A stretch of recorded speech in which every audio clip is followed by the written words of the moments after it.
नमस्कार दोस्तों, कैसे हो ये सभी। आ जाओ अपने हिंदी ज्ञान चैनल पर।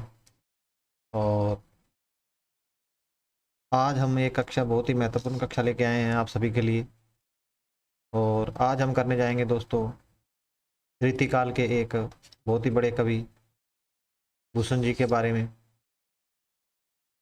जिन्होंने रीतिकाल के अंदर, जहाँ पर श्रृंगार काल की बात चल रही थी, श्रृंगार के बारे में हर कवि लिख रहा था, तो उस समय भूषण जी ऐसे कवि हुए जिन्होंने वीर रस की कविताएं या वीर रस से काव्य ग्रंथ लिखे हैं दोस्तों।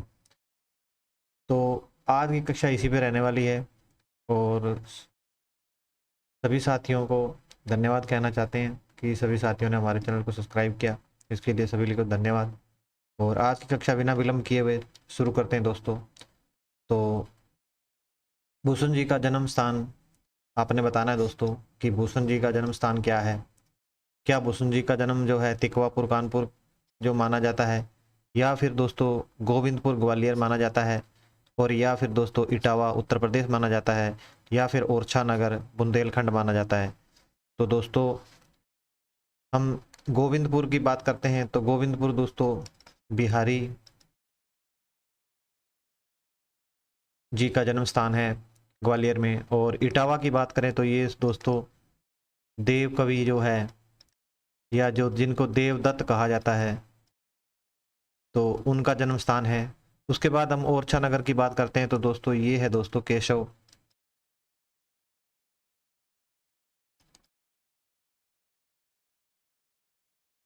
ये है दोस्तों केशवदास। ठीक है, तो इसके साथ जो तिकवा नगर है, तिकवापुर कानपुर जो है वो इनका जन्म स्थान रहने वाला है। ठीक है दोस्तों, इसके साथ हम आगे बढ़ते हैं, इसके उत्तर पर चर्चा करते हैं। तो इनका जन्म जो है 1613 ईस्वी में हुआ है, और इनका जो है स्वर्गवास जो है वो दोस्तों 1715 में ईस्वी में हुआ है, या मृत्युकाल कह सकते हैं। तो इनका जो जन्म स्थान है दोस्तों वो तिकवापुर है, और कानपुर जिले के अंदर पड़ता है जो उत्तर प्रदेश में। इसके साथ हम चर्चा करेंगे प्रश्न संख्या 2 पर दोस्तों, यानी कि आचार्य विश्वनाथ प्रसाद मिश्र के अनुसार इनके बचपन का नाम आपने बताना है। तो क्या इनके बचपन का नाम राधे श्याम है, या फिर दोस्तों इनके बचपन का नाम घनश्याम है, और या मतीराम या मनीराम है दोस्तों। तो डॉक्टर गणपति चंद्र गुप्त भी कुछ मानते हैं। तो डॉक्टर जो गणपति चंद्र गुप्त है दोस्तों, तो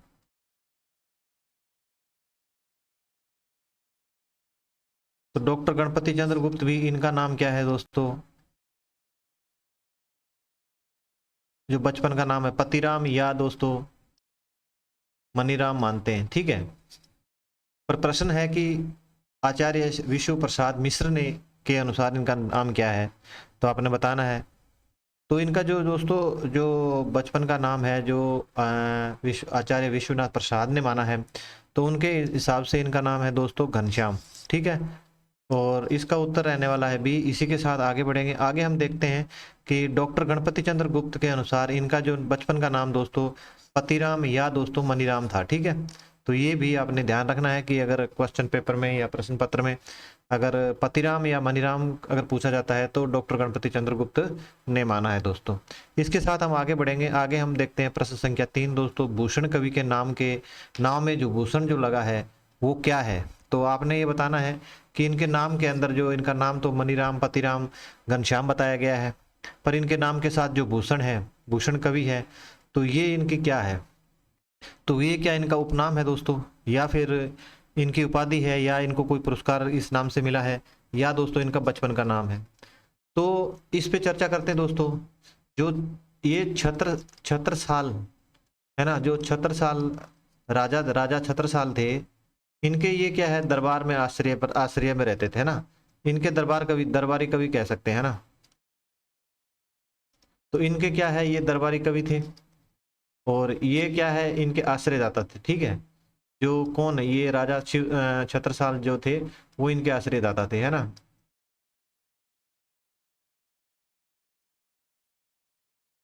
तो इन्होंने क्या है, जो छत्रसाल है, इन्होंने जो दरबारी कवि थे तो इन पे खुश होके इनको जो है कवि भूषण कवि की उपाधि दी दोस्तों, है ना।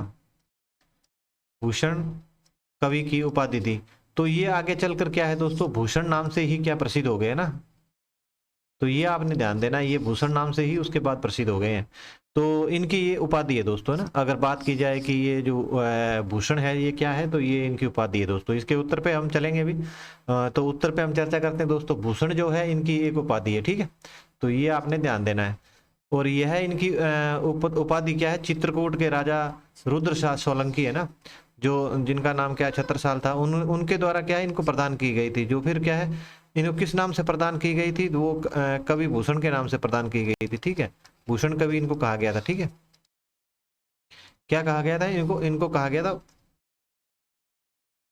भूषण कवि, है ना। तो आगे चलकर क्या हुआ, ये इनका जो है नाम भूषण जो है नाम से ये प्रसिद्ध हो गए, ठीक है।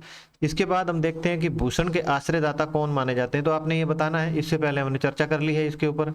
तो आपने ये बताना है कि जो भूषण के आश्रयदाता या भूषण किन के आश्रयदाता में, किन राजाओं के आश्रयदाता में रहे हैं। तो आपने ये बताना है छत्रसाल के बुंदेला राजा है, या शिवाजी महाराज है, उसके बाद राजा जय सिंह है, या फिर ए और बी दोनों हैं। तो दोस्तों इससे पहले हमने बात की थी कि ये शिवाजी महाराज के आश्रय में भी रह चुके हैं। उसके बाद छत्रसाल राजा बुंदेला के भी आश्रय में रह चुके हैं, ठीक है। तो जो शिवाजी के जब महाराज के जो आश्रय में रह रहे थे, तो उस समय इन्होंने शिवाजी छत्रसाल नाम से एक रचना लिखी है दोस्तों। तो हम देखते हैं कि इसका जो आंसर है वो ए और बी दोनों रहने वाला है दोस्तों, ना। तो ए और बी दोनों आंसर रहने वाला है। इसके साथ आंसर जो है इसका डी रहने वाला है। इसके साथ हम आगे बढ़ेंगे। आगे हम देखते हैं कि इनकी एक प्रसिद्ध पंक्ति है दोस्तों कि शिवा को बखानो कि बखानो छत्रसाल को। तो इन्होंने जब ये पंक्ति उस समय लिखी है तो ये पंक्ति उस समय दी कि जब एक बार क्या हुआ, इनकी जो पालकी है उसको छत्रसाल ने, राजा छत्रसाल ने कंधा दिया था, ठीक है। तो इन्होंने क्या है उस समय ये पंक्ति कही थी कि शिवा को बखानो। बखानो क्या होता है, उसकी मतलब प्रशंसा करना। बखानो क्या होता है, प्रशंसा होती है दोस्तों, है ना। तो ये आपने ध्यान देना है कि प्रशंसा होती है। तो इन्होंने कहा कि शिवा को बखानो, मतलब शिवाजी महाराज की प्रशंसा की जाए, या बखानो छत्रसाल को, कि बखानो जो है मतलब कि जो है प्रशंसा क्या है इनकी की जाए छत्रसाल की। तो ऐसी पंक्ति इन्होंने उस समय कही थी। इसके साथ हम प्रश्न आगे देखते हैं। आगे प्रश्न संख्या 5 आपके सामने दोस्तों। अगर आपको कक्षा में जो प्रश्न है इनकी जो स्पीड है दोस्तों वो ज़्यादा लग रही है, तो आपने क्या करना है, इसको क्या है क्लास को पॉज कर लेना है। जैसे प्रश्न आ गया आपने क्लास को पॉज करना है, इसके बाद इनमें से एक उत्तर देना है। इसके बाद आपने क्लास को चलाना है, ताकि क्या है कि आपको सही उत्तर मालूम हो जाए और आपका लेवल भी पता चले, ठीक है। इसके साथ क्या है, मैं ये कहना चाहता हूँ कि जब क्लास मैं बना रहा हूँ तो थोड़ी सी स्पीड से बनाना, इसलिए ताकि नहीं तो क्लास क्या है मतलब छोटी सी कक्षा रहे तो अच्छी रहती है, ताकि सभी को कम समय में ज़्यादा जानकारी मिल जाए। अगर आप लंबी कक्षा बनाओगे उतने ही प्रश्न रहेंगे तो क्या है समय ज़्यादा बर्बाद होता है। और अभी क्या है पढ़ने का समय है अपना, ठीक है। तो ज़्यादा समय बर्बाद ना किए हुए क्या है, इसको आगे चलते हैं हम कि भूषण को रीतिकाल के किस कवि की जो उपाधि है वो दी जाती है। तो रीतिकाल का इनको क्या महाकवि कहा जाता है, या रीतिकाल का विलक्षण कवि कहा जाता है, या फिर इनको दोस्तों रीतिकाल का जो है सुकवि कहा जाता है, और या फिर इनको दोस्तों रीतिकाल का राष्ट्र कवि कहा जाता है।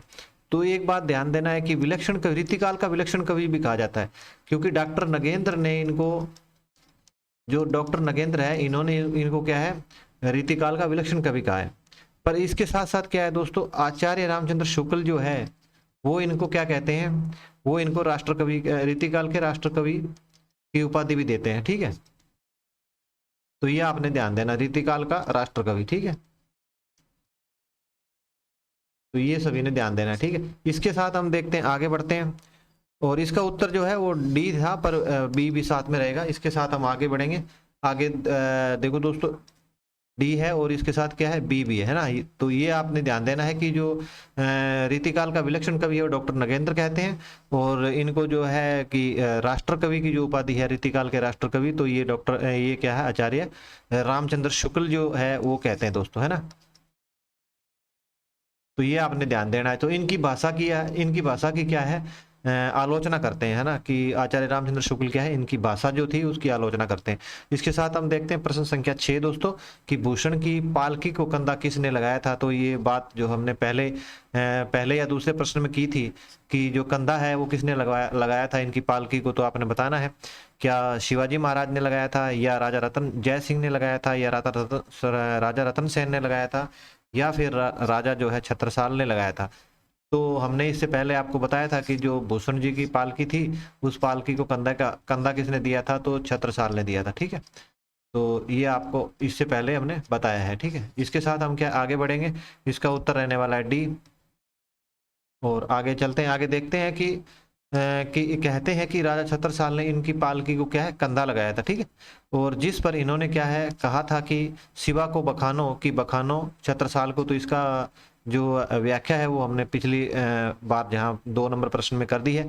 और आगे बढ़ेंगे। ऐसा प्रसिद्ध है कि एक छंद पर क्या है, शिवाजी ने इनको लाखों रुपए दिए थे। ठीक है, तो इस प्रकार का जो है ना कि छंद कहने पर क्या है, तो शिवाजी महाराज ने इनको लाखों रुपए दान में दिए थे। ठीक है, इसके साथ हम बात करते हैं कि इंद्रजिमी जंब पर साडव सुअंब पर रावण सदंब पर पगुकुल राज है। तो ये पंक्तियां जो है वो कहाँ पर कही गई है या किसके लिए कही गई है, तो ये आपने बताना है। ये पंक्ति किसके लिए कही गई है वो तो ठीक है, उसके बाद किसने कही है तो आपने बताना है। क्या ये बिहारी ने कही है या केशव ने कही है, या फिर पंक्तियां ये भूषण ने कही है, या ये पंक्तियां देव कवि ने कही है। तो ये जो पंक्तियां दोस्तों जो ऊपर लिखी गई है कि इंद्र जिम्मी जंब पर पांडव पांडव सुवंब पर रावण सदम्ब पर और पगकुल राज है। तो ये जो पंक्तियां हैं ये शिवाजी के लिए कही गई है दोस्तों, है ना। और क्योंकि शिवाजी के जो आश्रय में रहते थे ये, यानी कि भूषण, तो इन्होंने ये पंक्तियां कही दोस्तों, है ना। तो इसको लिख देता हूं मैं भूषण, है ना। तो इसके साथ हम आगे बढ़ेंगे, उत्तर रहने वाला है सी। और आगे हम देखते हैं दोस्तों कि जो यह कविता भूषण ने क्या है शिवाजी को 52 बार सुनाई है। ठीक है, तो यहाँ पे क्या 52 बार सुनाई, जिस पर क्या है प्रसन्न होकर शिवाजी महाराज ने क्या किया, इनको 52 लाख क्या है रुपए दिए हैं। ठीक है, 52 हाथी दिए हैं और 52 गांव की जमीन जो है, 52 गांव जो है इनको जमीन में दिए हैं और इनको सम्मानित किया है दोस्तों, है ना। तो कितनी बड़ी बात है, देखो एक कविता कहने पर अगर उस कविता को बार बार कहा तो 52 बार कहा तो इन्होंने देखो 52 लाख रुपए, 52 हाथी और 52 गांव जो है, जो कि भूषण को शिवाजी महाराज ने दिए हैं। तो ये बहुत बड़ी बात है। इसके साथ हम आगे बढ़ते हैं, आगे हम देखते हैं कि शिवराज भूषण ग्रंथ का रचना काल क्या है। तो शिवराज भूषण जो ग्रंथ है दोस्तों, तो इस ग्रंथ का आपने रचना काल बताना है। तो क्या 1671 है, या फिर 1673 है दोस्तों, और या 1676 है, और या 1678 है। तो शिवराज भूषण जो है दोस्तों, ये किस प्रकार का ग्रंथ है, ये दोस्तों एक अलंकार लक्षण ग्रंथ है दोस्तों, है ना। तो ये अलंकार लक्षण ग्रंथ माना जाता है। और यहाँ पे ये इसका जो उत्तर है वो रहने वाला है बी, यानी कि 1673 में इस ग्रंथ का जो है संपादन या इसको लिखा गया है। तो इसमें हम देखते हैं शिवराज भूषण जो है 1673 में लिखा गया है दोस्तों। यह एक अलंकार ग्रंथ है और इसमें क्या है 105 अलंकारों का क्या है विवेचन किया गया है। इसके साथ अगला प्रश्न देखते हैं, प्रश्न संख्या 9 आपकी स्क्रीन के ऊपर है कि शिवराज भूषण रचना किसके आश्रय में रहकर लिखी गई है। तो आपने ये बताना है यहाँ पे कि जो शिवराज भूषण जो रचना है, तो ये नाम से ही पता चल रहा है कि ये किसके आश्रय में रहकर लिखी गई होगी।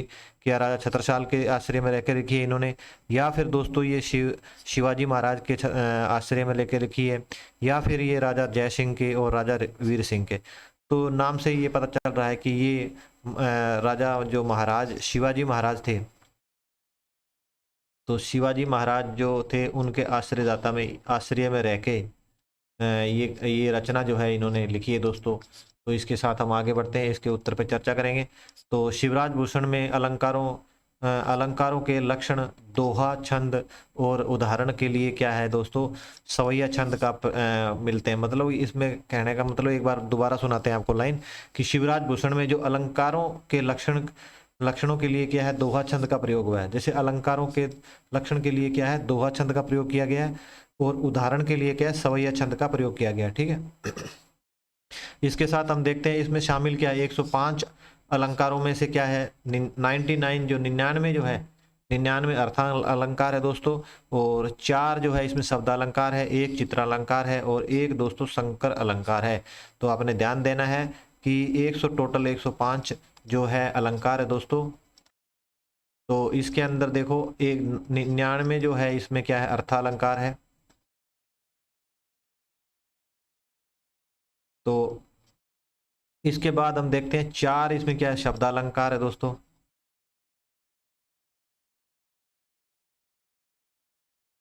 और इसके साथ क्या है, 1 इसमें चित्रालंकार है। और 1 इसमें क्या है दोस्तों, संकर अलंकार है। तो ये हो गए 100, 105 है ना, ये हो गए 105 है टोटल। इसके साथ हम आगे बढ़ेंगे। आगे हम देखते हैं अगला प्रश्न, प्रश्न संख्या 10। ये आपकी स्क्रीन के ऊपर है दोस्तों, कि निम्न में से कौन सी रचना भूषण की मानी जाती है। तो नीचे दी गई जो रचना है उसमें आपने बताना है कि जो नीचे दी गई रचना है इनमें से भूषण की रचना कौन सी है।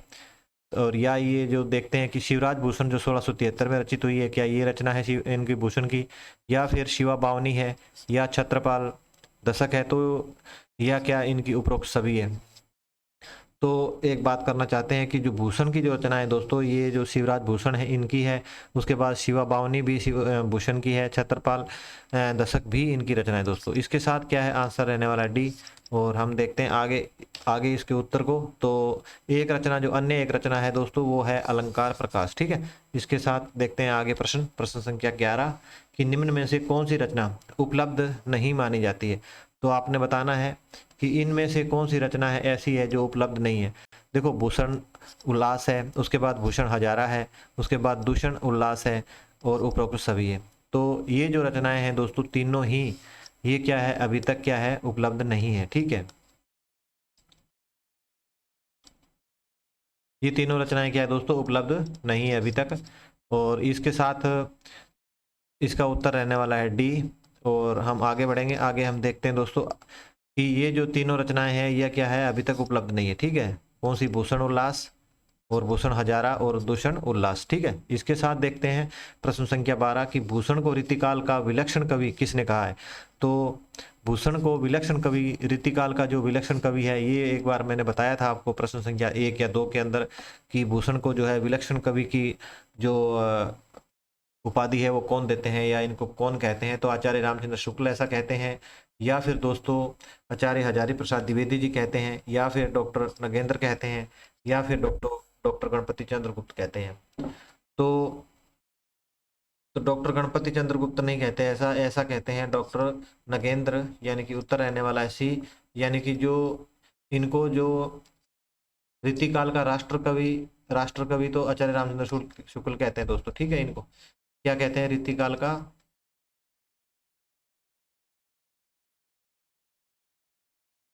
का राष्ट्र कवि कहते हैं। ठीक है दोस्तों। और इसके साथ डॉक्टर गणपति चंद्र गुप्त की बात करते हैं, तो ये इनका जो बचपन का नाम है वो दोस्तों पतिराम बताते हैं, और या मनीराम बताते हैं। ठीक है,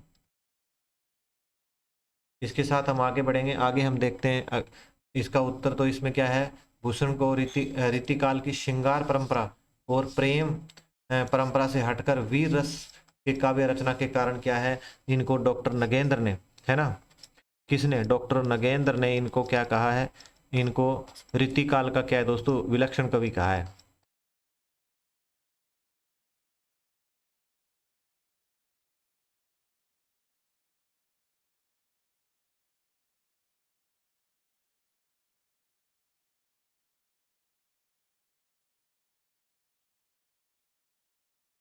ठीक है, और रीतिकाल का जो राष्ट्र कवि है वो कहा है आचार्य रामचंद्र शुक्ल ने, ये ध्यान देना है। इसके बाद हम देखते हैं कि निम्न में से कौन सी रचना भूषण की क्या है, नहीं है। तो नीचे दी गई जो रचना है इसमें से भूषण की रचना आपने बतानी है कौन सी नहीं है। तो शिवा पावनी, उसके बाद दूसरी रचना है दोस्तों छंदो हृदय प्रकाश, छत्रसाल दशक और अलंकार प्रकाश। तो हमने देखा कि शिवा पावनी भी भूषण की रचना है दोस्तों।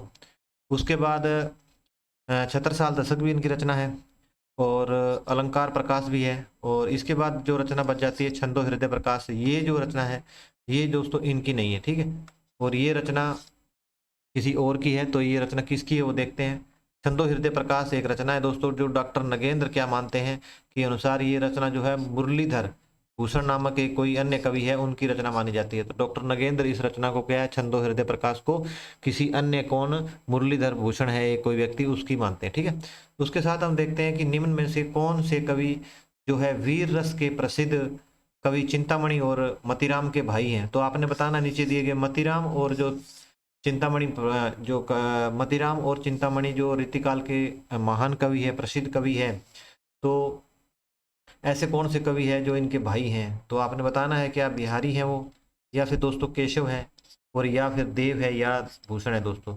तो यहाँ बात की जाए कि जो चिंतामणि और मतीराम के भाई यहाँ पे दोस्तों भूषण कहलाए हैं, यानी कि भूषण जो है इनके भाई हैं। तो उत्तर रहने वाला है डी। इसके साथ हम आगे बढ़ेंगे। आगे हम देखते हैं कि जो भूषण का जन्म जो है वो संमत 1670 में हुआ है, और इनका जो परलोकवास है दोस्तों वो हुआ है 1772 संवत में। ठीक है, तो इसके साथ प्रश्न संख्या 15 देखेंगे कि भूषण ने किन दो ऐसे कौन से वीर है जिनकी वीरता का वर्णन अपनी रचनाओं में किया है। तो आपने बताना है कि भूषण ने किन दो वीरों की वीरता का वर्णन जो है वो अपनी रचनाओं में किया है। तो क्या शिवाजी महाराज का किया है, या राजा जय सिंह का किया है, या फिर राजा छत्रसाल का किया है, और या फिर दोस्तों ए और सी आंसर रहने वाला है। तो आपके हिसाब से क्या आंसर रहने वाला है कि भूषण ने ऐसे कौन दो वीर हुए हैं जिनकी वीरता का वर्णन अपनी रचनाओं में किया है। तो हमने देखा है जो इनकी रचनाएं हैं उसमें क्या है दोस्तों, राजा छत्रसाल की जो वीरता है उसको दर्शाया गया है। उसके बाद शिवाजी महाराज की जो वीरता है उसको दर्शाया गया है। तो इसका उत्तर है जो ए और सी रहने वाला है, और हम देखते हैं कि जो इसका उत्तर डी है। इसके साथ हम आगे बढ़ेंगे, इसके उत्तर पर चर्चा करते हैं दोस्तों।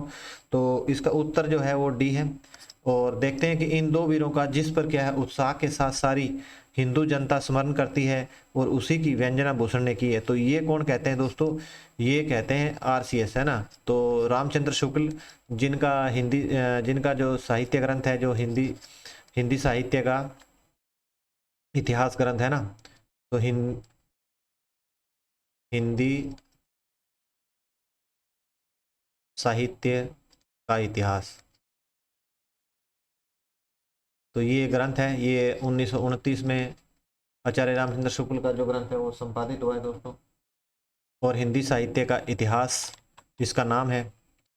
ठीक है दोस्तों, तो इस ग्रंथ के अंदर से ये पंक्ति उठाई गई है कि इन दो वीरों को, इन दो वीर कौन से, शिवाजी और छत्रसाल वीरों का जिस उत्साह के साथ क्या है, साथ सारी हिंदू जनता स्मरण करती है और उसी की व्यंजना, मतलब उसी की व्याख्या भूषण ने की है यहाँ पे। ठीक है, उसके बाद क्या है कि वे हिंदू जाति के प्रतिनिधि कवि माने जाते हैं। कौन, भूषण जो है कि हिंदू जाति के प्रतिनिधि कवि माने जाते हैं। इसके बाद भूषण जो है वीरस के कवि है। ठीक है, ये कौन कहते हैं, ये आचार्य रामचंद्र शुक्ल कहते हैं। ये मैंने लाइनें जो है ये हिंदी साहित्य के इतिहास जो 1929 के अंदर रामचंद्र शुक्ल के द्वारा लिखा गया है उसके अंदर से उठाइए दोस्तों, है ना।